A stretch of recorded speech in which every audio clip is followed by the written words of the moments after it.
దీక్ష దివస్ కేసీఆర్ సత్సుడు తెలంగాణ వచ్చుడు అనే నినాదంతో దీక్ష చేపట్టినటువంటి ఆ రోజు కేసీఆర్ ఏదైతే ఉందో ఈ ఘట్టం దీక్ష దివస్ అనే ఘట్టం ఒక కీలకమైన పాత్ర పోషించినట్టుగా మనకు కనిపిస్తూ ఉన్నది.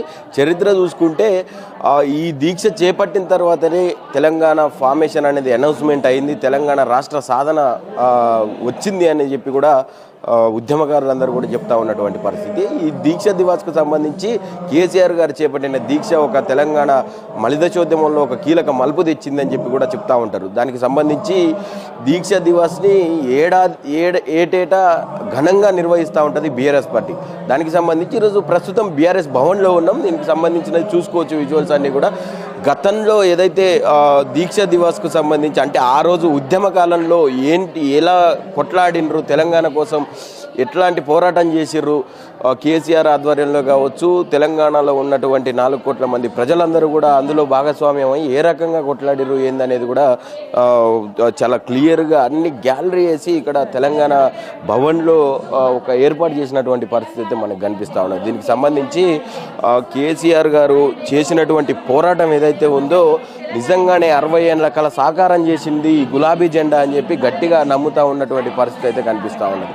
దీనికి సంబంధించి మనతో పాటు ఉమాగారు ఉన్నారు, తుల ఉమాగారు ఉన్నారు. మాట్లాడే ప్రయత్నం చేద్దాం. అసలు ఆనాటి గుర్తులు ఎట్లా ఉంటుండే, ఏంది ఆ పోరాట పటిమ కావచ్చు. మేడం చెప్పండి, అసలు ఏం దీక్ష దివాస్ అనగానే ఏం గుర్తు వస్తూ ఉంటుంది?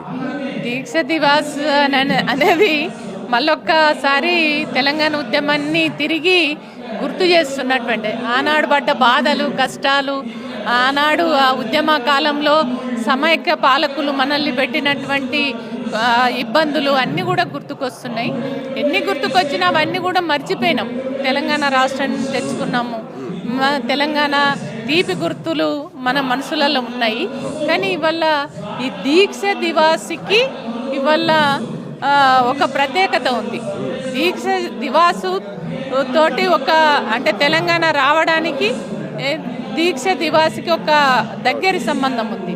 అంటే దీక్షతోటి ఇవాళ కేసీఆర్ గారు వచ్చుడో తెలంగాణ వచ్చుడో అనేటువంటి ఒక నినాదంతో దీక్షకు ఏనాడైతే పోయినరో ఆ దీక్షతోటి తెలంగాణ ప్రజల గుండెలలో ఉండిపోయినరు కేసీఆర్ గారు.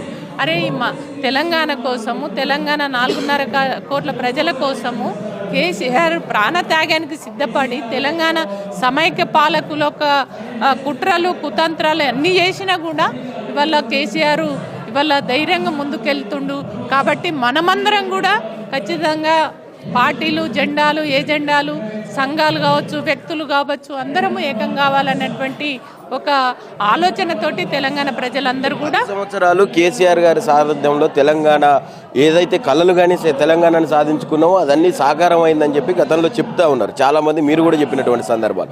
ఈ 2 సంవత్సరాల నుంచి నిజంగానే తెలంగాణ కోసం ఎంత కష్టపడ్డారు, ఎన్ని పోరాటాలు చేసిరు అదంతా కనిపిస్తూ ఉన్నదని నిజంగా అదే అనిపిస్తుంది. ఈ 2 సంవత్సరాల కాలంలో ఇవాళ తెలంగాణ కోసము ఏ కళలైతే కన్నామో, ఏ పోరాటాలు చేసి అయితే తెలంగాణ తెచ్చుకున్నటువంటి తెలంగాణ ఏదే 3 అంశాలు కదా, నీళ్లు, నియామకాలు, నిధులు.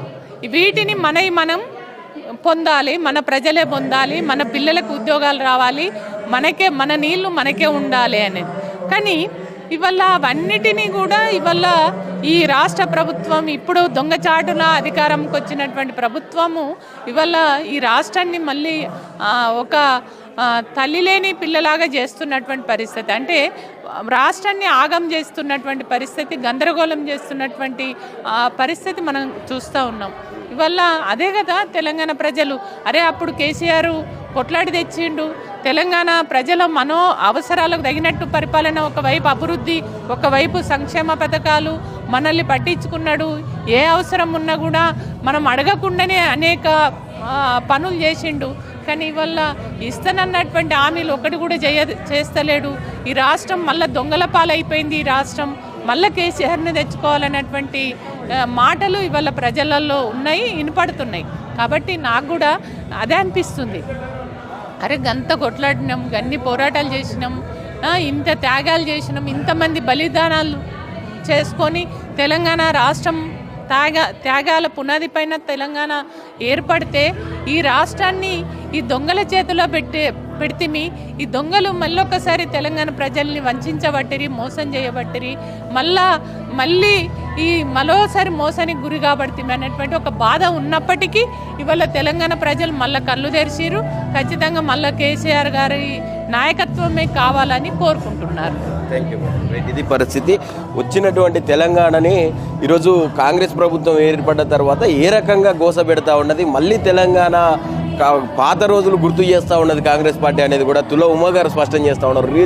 నిజానికి చూసుకుంటే ట్యాంక్ బండ్లో జరిగినటువంటి ఆ మహాసభ కావచ్చు, కేసీఆర్ గారు ఆ రోజు చేసినటువంటి పోరాటం కావచ్చు, చావు నోట్లో తలబెట్టి తెలంగాణని తేవడానికి కేసీఆర్ చచ్చుడు తెలంగాణ వచ్చుడు అనే నినాదంతో ఒక దీక్ష చేపట్టినటువంటి కేసీఆర్ గారు ఈరోజు నిజంగానే అది ఉన్నదా?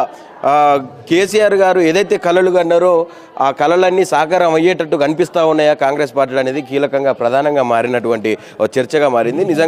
నిజానికి చూసుకుంటే అటు తుల ఉమా గారు చెప్పినటువంటి పరిస్థితి కూడా ఈరోజు నిజంగా ఏ అయితే సంక్షేమ పథకాలు కేసీఆర్ గారు పెట్టినాయి కావచ్చు, తర్వాత ఆయన ఇచ్చినటువంటి అమలు చేసినటువంటి పథకాలు కావచ్చు, ఇవన్నిటిని కూడా తుంగలో దక్కి కాంగ్రెస్ ప్రభుత్వం వ్యవహరిస్తూ ఉన్నదని చెప్పి కూడా తుల ఉమా గారు స్పష్టం చేస్తూ ఉన్నారు. ఇవన్నీ కూడా గుర్తులు. దానికి సంబంధించి పోరాటానికి ఆ రోజు ఉద్యమ టైంలో ఏంటి, ఎట్లా తెచ్చిండ్రు, ఏం చేసిండ్రు అనే పోరాటం అంతా కూడా మనకు ఒక గ్యాలరీ రూపంలో ఇక్కడ చిత్రీకరించినట్టుగా మనకు కనిపిస్తూ ఉన్నది. చూసుకోవచ్చు, ఇటు కాళేశ్వరం ప్రాజెక్టు విషయంలో కావచ్చు, ఇదంతా కూడా ఇది మనకు రాష్ట్రం ఏర్పడ్డ తర్వాత కాళేశ్వరం ప్రాజెక్టుకు సంబంధించింది కావచ్చు. ఇవన్నీ కూడా ఇక్కడ అందరికీ వచ్చినటువంటి ఆ కార్యకర్తలకు కావచ్చు, ఇంకా ఉద్యమం టైంలో ఏంటి కేసీఆర్ అంటే తెలియని వ్యక్తులందరికీ కూడా తెలిసే విధంగా ఏర్పాటు చేసినట్టుగా మనకు కనిపిస్తూ ఉన్నది.